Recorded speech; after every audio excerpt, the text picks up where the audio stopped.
कनाडाई प्रधानमंत्री Justin Trudeau के बयान के बाद अब दोनों देशों के रिश्तों में खटास देखी गई है। उनके बयान के बाद भारत ने भी कड़ा रुख अख्तियार कर लिया। दरअसल सोमवार को जब कनाडा के प्रधानमंत्री ट्रूडो संसद पहुंचे तो उन्होंने भारत को लेकर कुछ ऐसा कहा जिससे दोनों देशों के बीच तल्खी चरम पर पहुंच गई। ट्रूडो ने कनाडाई संसद से भारत पर जमकर निशाना साधा। उन्होंने खालिस्तानी आतंकी हरदीप सिंह निज्जर की हत्या में भारत के शामिल होने का आरोप लगाया। ये पहला मौका है जब किसी देश ने भारत पर इस तरह के संगीन आरोप लगाए। आरोप भी कोई छोटा मोटा नहीं बल्कि हत्या में शामिल होने का। इसके बाद कनाडा ने भारत के एक टॉप डिप्लोमेट को निष्कासित करते हुए देश छोड़ने का आदेश दिया। भारत सरकार ने कनाडा के इस आरोप को सिरे से खारिज कर दिया और इसके थोड़ी देर बाद ही भारत ने भी कनाडा के एक सीनियर डिप्लोमेट को निष्कासित कर दिया और 5 दिन के भीतर भारत छोड़ने के लिए कहा। तो भारत के त्वरित एक्शन के बाद अब कनाडा के तेवर नरम पड़ गए हैं। रॉयटर्स की रिपोर्ट के अनुसार कनाडा के प्रधानमंत्री जस्टिन ट्रूडो ने मंगलवार को कहा कि कनाडा अपने एजेंटों को एक सिख अलगाववादी नेता की हत्या से जुड़े होने का सुझाव देकर भारत को उकसाने की कोशिश नहीं कर रहा है, लेकिन वो चाहते हैं कि भारत इस मुद्दे को ठीक से संबोधित करे। यानी भारत की फटकार के बाद और भारत के त्वरित एक्शन के बाद कनाडा ने एक कदम पीछे कर लिया है। लेकिन अब इस सब के बाद सवाल उठता है कि अचानक भारत कनाडा के संबंध इतने खराब कैसे हो गए?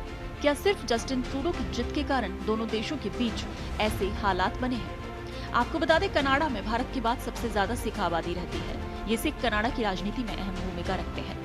ऐसे में कनाडा में सरकार बनाने के लिए सिख समुदाय को लेकर चलना सभी राजनीतिक दलों के लिए जरूरी हो जाता है। और सिखों की अहमियत इस बात से भी लगा सकते हैं कि जस्टिन ट्रूडो ने जब अपने पहले कार्यकाल में कैबिनेट का गठन किया तो उसमें 4 सिख मंत्रियों को शामिल किया और सिखों के वोटों को पाने के लिए कनाडाई पीएम को मजाक में जस्टिन सिंह ट्रूडो भी कहा जाता है। कनाडा सिख चरमपंथियों को एक सोची समझी रणनीति के तहत प्रेशर दे रहा है। इसे लिबरल पार्टी के पूर्व मुखिया और जस्टिन ट्रूडो के पिता पियरे एलियट ट्रूडो ने तैयार किया था। उन्होंने सत्ता पाने के लिए सिखों को अपने पक्ष में मिलाया और जस्टिन ट्रूडो ने अपने पिता की उसी रणनीति को अब आगे बढ़ाया। उन्होंने अपने कैबिनेट में सिखों को बड़े पैमाने पर शामिल किया और उनकी हर हरकत को नजरअंदाज भी किया।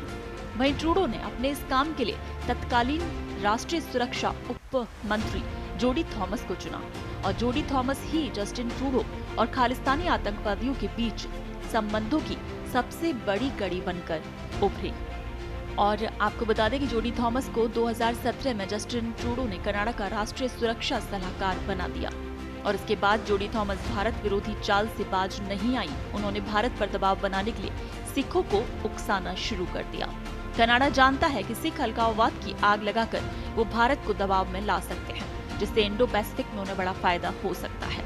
जोडी थॉमस ने जून 2023 में ही भारत के खिलाफ जमकर जहर उगला और कनाडा के मामलों में हस्तक्षेप करने का आरोप लगा दिया। जोडी थॉमस ने कैनेडियन ग्लोबल अफेयर्स इंस्टीट्यूट द्वारा आयोजित एक सम्मेलन में कहा था कि जब मैं विदेशी हस्तक्षेप और आर्थिक सुरक्षा के बारे में बात करता हूं, तो अब मैं कई स्टेट एक्टर्स और नॉन स्टेट प्रॉक्सी के बारे में बात कर रही हूं। इसमें रूस, ईरान और भारत शामिल है।